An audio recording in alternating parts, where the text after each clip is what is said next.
Hey out there, uh, spontaneous guitar lesson number something. Um, I wanted to talk about something simple you can do with chords and shapes that you already know to expand your harmonic knowledge and your theory chops on the instrument, right? So let's say you take a chord you know, like, how about C7, right? Right, we got C, E, B flat, C, all right? And something you can do is take one voice in the chord and alter it. So I'm gonna do this with every voice, but I'm gonna start with my top voice, my C on top, and I'm gonna alter that voice. Now I could go down. I could go down a half step. I get conflicting sevens, major 7 and minor 7, which can serve a function at some point, but back to C7, and then I'll up my 7, or excuse me, I'll up my root to the flat 9. I got a C flat 9. I'll up again. I got a C9. I'll up again. I got a C sharp 9. I'll up again. I have, what do I have? I have a C7, but do you know that? I have another C7. I've doubled up the E. And so that's that's my range, I guess, for that voice in this shape. So I'll go back to C7, but this time I'm going to alter the next voice, the B flat. Now I could go up a half step, and I'll get a nice voicing of a C major 7. Right? I'll go down a half step, I'm back to C7, and I'll descend another half step. I've got a C6 sort of thing, or an A minor 7. Let's keep thinking in C though, sort of relating all of this to C reality. We have C7, C major 7, C7, C6. Now if I go down another half step, I'll get A flat or G sharp, depending on the situation. Now if we're thinking C, this is a C augmented chord. And if I go down another half step in that voice, there's C major, right? So once again, I've got my C7, C major 7, C6, C augmented, back to C. Right, so that's we've only dealt with two voices so far, and how many chords have we sort of unhatched, right? We've got, oh my gosh. The next voice. Now let's move the major third, the E, and see what sort of sounds we can get. So if I've got the major third, I'll flat it first to a minor third. There's my minor 7, right? C minor 7. I'll flat it again, right? I'm flatting this down to an open D string. So we've got C, D, B flat, C. Sort of a, I guess you could think of it as a C sus2 something, C sus2 7, right? Or C9 maybe, sort of. Let's go back to C7. Now I'm going to raise the E up a half step. C sus4. I'll raise it up again. Now this, if you're thinking in C, I mean, you could think of it as a C7 flat 5. I think it'd be more truly, it's a B diminished. But we're thinking in C for now. We're relating it to C. I could go up again. That's a nice sound. I got the C, G, B flat, C. So it's essentially a C7, right? But no thirds. I like that sound. It's simple. And last but not least, our root voice. So if I alter the root voice, what kind of chords am I going to get? So let's say I take the root and I go up a half step. What would I call this? I guess I would call this a D flat minor minor third, a D flat minor 13 major 7, I guess. Because now that we're altering the root voice, it's kind of hard to think of this in relation to C. I guess I wouldn't. You wouldn't normally think of it in relation to C unless the harmonic circumstance was calling for that. So once again, C7, raising the root. Oh, I'll raise up to the D natural. Now that's kind of cool. What would that be?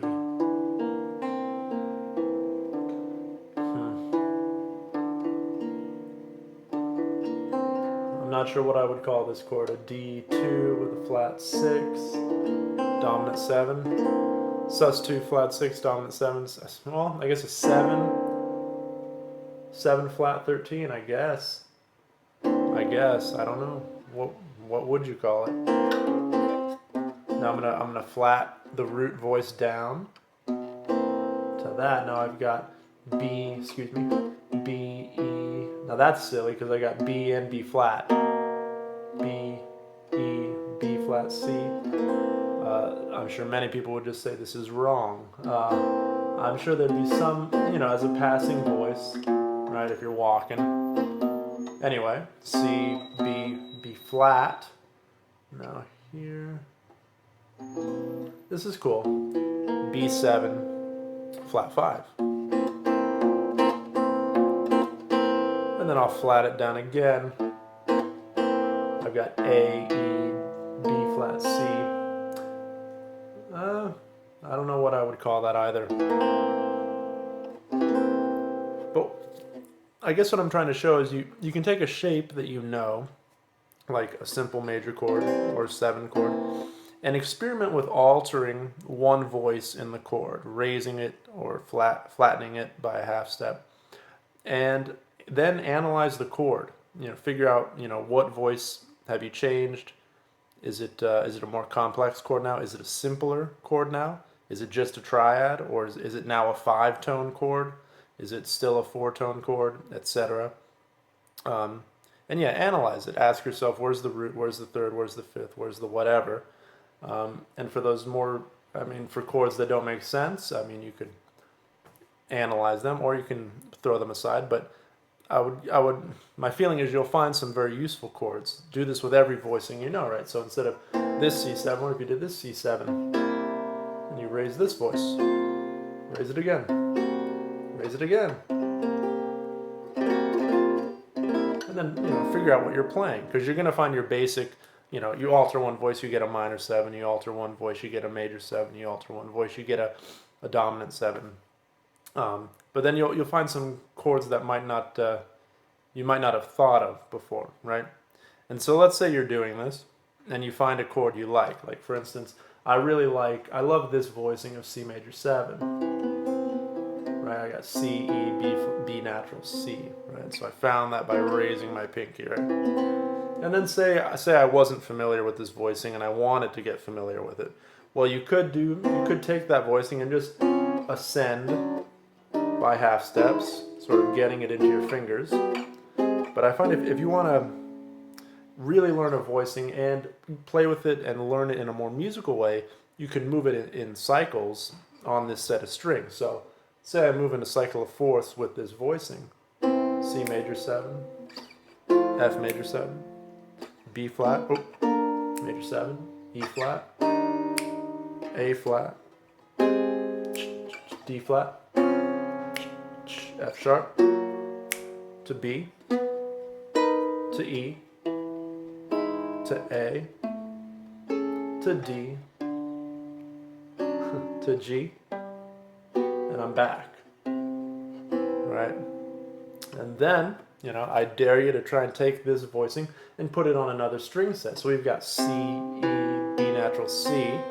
What if I went C, E, B natural, C? And I did the same thing. So now I'm here. I'm on my low E, right? I'm on my low E.